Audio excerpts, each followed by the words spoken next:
ආයිබෝන් දරුවනේ මේ වීඩියෝවෙන් කතා කරන්නේ නිර්මාණ සම්බන්ධ ගණන් රටා. එතකොට අපිට නිර්මාණ සම්බන්ධයෙන් ප්‍රධාන වශයෙන් කෙටි පේපරය තුල කෙටි ප්‍රශ්නයක් ලැබෙනවා. ඒ වගේම රචනා පේපරේ රචනා ප්‍රශ්නයක් ලැබෙනවා. එතකොට ලකුණු 12ක් ආවරණය වෙනවා ඔබේ නිර්මාණ සම්බන්ධ මාතෘකා යටතේ. අපි මුලින්ම කතා කරමු කෙටි පේපරේ ඔබට යොමු වන ප්‍රශ්න රටාව. ගොඩක් වෙලාවට ඔබට පත නිර්මාණයක් ලැබෙනවා. අචල ලක්ෂයකට නියත දුරකින් ගමන් කරන්නා වූ පතය, ලක්ෂ දෙකකට නියත දුරකින් ගමන් කරන්නා වූ පතය, ඒ වගේම රේඛාවකට ඒ වගේ ගණන් රටාවක් ආවොත් ඔයා මුලින්ම ප්‍රශ්නය හොඳට කියවලා අචල ලක්ෂයකට නියත දුරකින් කිව්වොත් ඔයා හඳුනා ගන්න අනිවාර්යෙන් උත්තර නිර්මාණය කරන්න ඕන දරුණි වෘත්තයක්.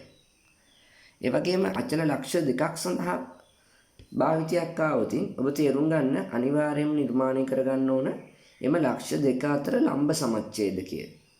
ලක්ෂ දෙකකට සමදුරින් කිව්වොත් එම ලක්ෂ දෙක අතර ලම්බ සමච්ඡේදකය. ගොඩක් වෙලාවට රේඛාවකට නියත දුරකින් එහෙම නැත්නම් සමදුරකින් කිව්වොත් ඔයා සමාන්තර රේඛාවක් නිර්මාණය කරන්න ඕන. මෙන්න මේ වගේ ගණන් මාධ්‍යයක් ගොඩක් වෙලාවට එනවා AB හා BC රේඛා දෙකට සමදුරින්. ඔබට පේනවා AB හා BC රේඛා මුණ ගැහිලා මෙතන කෝණයක් නිර්මාණය වෙලා තියෙනවා. මෙන්න මේ කෝණය සමච්ඡේදනය කරොත් තමයි ඔබට මේ නිර්මාණය කරගන්න පුළුවන්. AB හා BC රේඛාවලට හොඳට අවධාරණය කරගන්න. මෙතෙන්දී අපි කතා කරේ ලක්ෂ. අචල ලක්ෂයකට නියත දුරකින් කිව්වොත් වෘත්තයක්. අචල ලක්ෂ දෙකකට නියත දුරකින් කිව්වොත් ලම්බ සමච්ඡේදකයක්. මෙතන අපි කතා කරේ ලක්ෂ දෙකක් නෙමෙයි රේඛාවක්. රේඛාවකට නියත දුරකින් කිව්වොත් සමාන්තර රේඛාවක්. AB හා BC රේඛා දෙකකට සමදුරින්. ඒතර කෝණය නිර්මාණය කරපු තැනක අනිවාර්යෙන් කෝණ සමච්ඡේදකයක්. රචනා පේපරේ නිර්මාණ ගාන තුල දරුවනේ ගොඩක් වෙලාවට ලැබිලා තියෙනවා ත්‍රිකෝණ ඇඳීම. ඒතර ත්‍රිකෝණයක් අඳිද්දී අපිට දත්ත දෙනවා AB පාදයේ දිග 6ක් ලෙසත් තවත් කෝණයක් ඒ වගේම තවත් පාදයක්. ඒතර මේක වෙනස් කරන්න පුළුවන්. ඕනනම් පාදයක් සමග කෝණ දෙකක් දෙන්නත් පුළුවන්. ඒ වගේම පාද විතරක් සමපාද ත්‍රිකෝණයක් අඳින්න කියලා කියන්නත් පුළුවන්.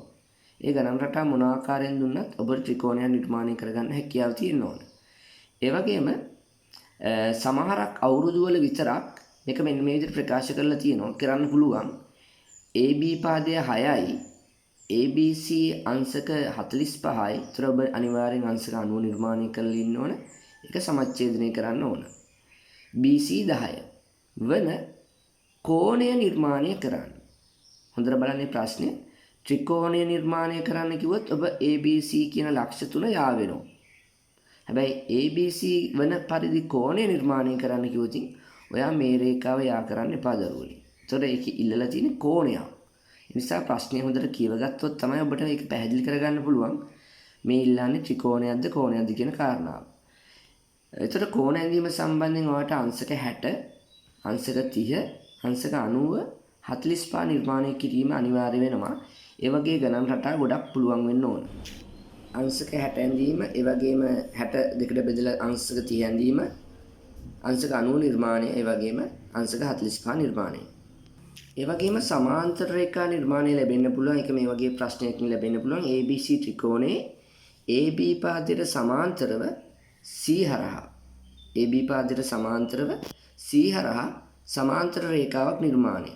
ඒක ඔබ අනිවාර්යෙන් මෙන්න මේ විදිහට ඒකාන්තර කෝණ හැඩයක් කොපි කර ගැනීමක් කරන්න ඕන. මෙතනින් ඡාපයක් ගහලා ඒ ඡාපය මෙතනින් ඉහළට ගහලා ඒ වගේම මේ ඡාප ප්‍රමාණයේ දිග හොයාගෙන මෙතනින් අපි මේ ප්‍රමාණය වෙන් කිරීමක් කරනවා. ඒත් ඔබට මතක් වෙයි සමාන්තර රේඛාවක් ඇඳීම සඳහා ඒකාන්තර කෝණ භාවිතා කරන්න පුළුවන්. ඊට අමතරව අනිවාර්යෙන් වෙන ආකාරයක් තමයි ලම්බ ඇඳීම. ඒතර ලම්බ ආකාර දෙකක් තුනක් කියලා දෙන්න පුළුවන්.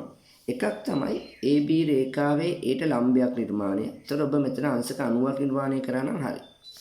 B ට ලම්බයක් කිව්වොත් ඔබ මෙතන අංශක 90ක් නිර්මාණය කරා නම් හරි. හැබැයි මෙන්න මේක ටිකක් වෙනස්.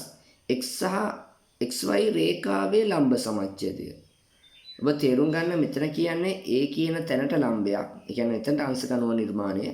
හැබැයි මෙතන මෙන්න මේ A කියන තැනට අංශක 90 නිර්මාණය ගොඩක් වෙලාවට ස්පර්ශක ඇඳීම සඳහා භාවිතා වෙනවා.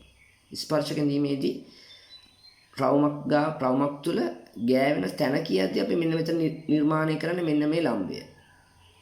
එතකොට මෙතන කතා කරන්නේ XY රේඛාවේ ලම්බ සමච්ඡේදකය. එතකොට මේ නිර්මාණයේදී කරන්නේ x සිට මේ සාමාන්‍ය මැද ප්‍රමාණයට වඩා වැඩි ප්‍රමාණයක් කවකටුව දික් කරලා ඊනින් ඡාපයයි පහලින් ඡාපයයි ඒ වගේම පැත්ත මාරු කරලා ඡාපයක් නිර්මාණය කරගන්නවා.